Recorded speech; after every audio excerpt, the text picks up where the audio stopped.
Hello everyone, and welcome to Godox Film Lighting 101. Today, let's talk about how we go from this to this, and from this to this.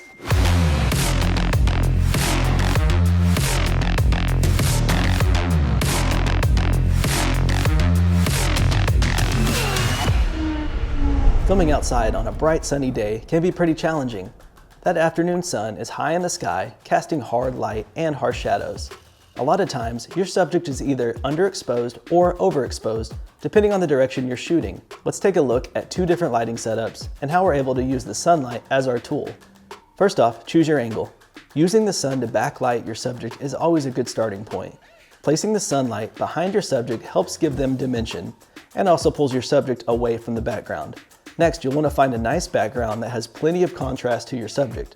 We are shooting in the middle of winter, so most of the environment was a tan color. Not so good for separating the subject from the background. To help add contrast between the two, I chose to set up the subject in front of some green plants.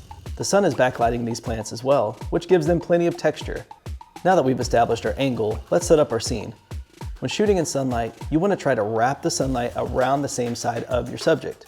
This allows the light to look motivated and realistic. I set up a collapsible diffuser and clamped it to two C-stands. I then brought in a Godox VL300.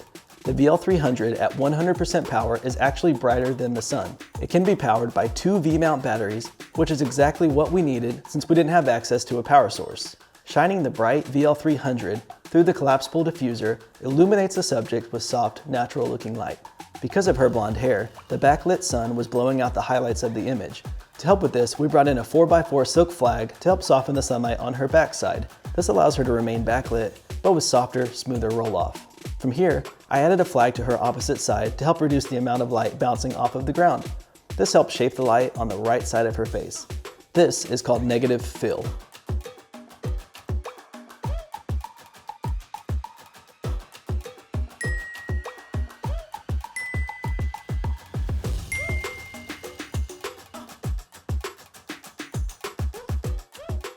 Now let's look at another setup, this time using the sun as our front key light. Once again, pick a background with good contrast in relation to your subject. Here, I chose the blue from the water and the sky. Shooting with hard direct sun as your key light will completely blow out your subject and will not give you a very flattering result. Plus, the bright light can be pretty tough on the talent. To help with this, we placed a 4x4 silk flag to diffuse the hard light. This greatly reduces the brightness of the sun and softens the overall light falling onto her face. From here, I added a VL300 as the back light.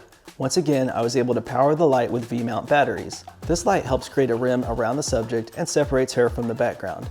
I placed the light on the same side as the key light as if we were wrapping the sun around this side of the subject. The last step is once again adding a flag to the opposite side of the subject to create a negative fill, which adds a touch of shape to the subject's face.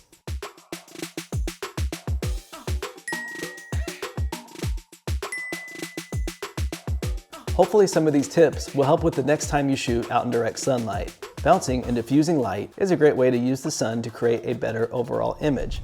Thank you for tuning in to this episode of Godox Film Lighting 101. We'll see you next time. Until then, happy filmmaking.